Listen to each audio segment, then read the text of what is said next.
Hey everyone, Kylie Covington again with Oil Studios. Back with you again today. Um, I shot a video previously today and I want to give y'all some information. I was actually talking to um, someone and I realized that in two of my previous videos, I mentioned tentpole films. And I forgot that maybe some people don't know what that means. So this one I'm basically talking about tentpole films, so you can get a better understanding of what I'm saying, a good reference point. So tentpole films are basically they're films that are built like think of it a tent. You have different sections and they go together to make a tent. Well, what you do in a tentpole film is you create a movie that's supposed to stand and create maybe a universe or a list of other a set of other movies so that people are going to watch that are connected to that movie, and you set it up that way so that in a way each movie is helping to make more money for the movie coming after it. So it's a very smart way of doing things, but it can also be kind of lazy.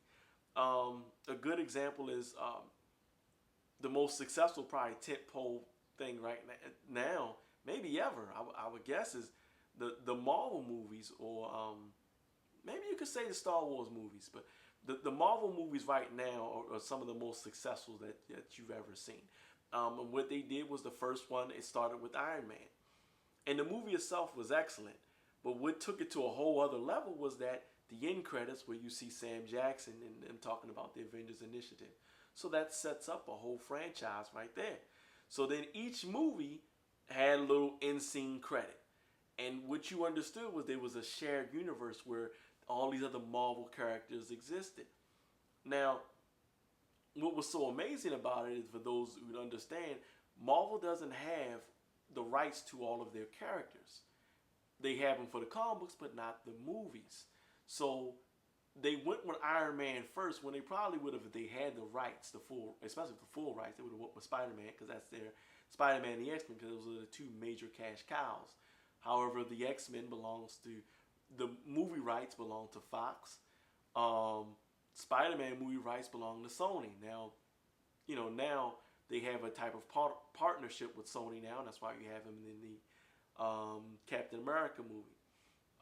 But so it just sets up. So if it sets up and puts everything. It's supposed to allow for viewers to want to check another movie out. Now DC is doing the same thing with the DC universe. Now the problem with that is that when you make all these tentpole movies, is that you have to leave something open for it to, for something to hook on to the next movie. So that can be a good thing, that can be a bad thing, because if what the studios do, they're not artists themselves. You have artists that are in the studio, and what they want to do is they say, well, you have to have this here so we can make another movie over here. And that's kind of what the criticism was about the Spider-Man, the last franchise of Spider-Man movies. Is like they were rushing too much to make a Sinister Six movie when you just really started making this new Spider-Man franchise. So that kind of killed that, and you didn't get a chance to really delve into, well, what happened to his father. Like, we were hearing information about his father, and then that just kind of went away. It's like, oh, okay, he's dead, and what else are we getting? And there were really good spots in that movie, but the rushing of other things messed it up. And so now, even with all the superhero movies and anything like it now, a funny story is, a lot of people now don't leave the theater when a movie ends. They're in the habit of waiting and going, okay, can I wait for the end of the credits because there might be a scene afterwards. I had went to see the Ninja Turtle movie, and I was like, let me see, is there some credits at the end of it? And it's come to the point where now you don't judge a movie solely on how good the movie is now. That end credit, you want to hear something. You want to see a Wolverine claw or Ghost Rider Flame. Something has to go on for you to get excited, and you're not looking at the movie anymore. So that caused kind of a problem. Not to say that, I mean, I in my opinion, the Civil War movie was the Captain America franchise. I think is the best comic book trilogy that I've ever seen. I don't put the Nolan ones in there because I think they were great films. I think they were the best films I've ever seen that had superheroes in it. But I don't look at them as comic book films. I look at them as more of a real world depiction of characters that had some comic book devices in it. So that's why. But so you can still, there are still great movies that come out of it.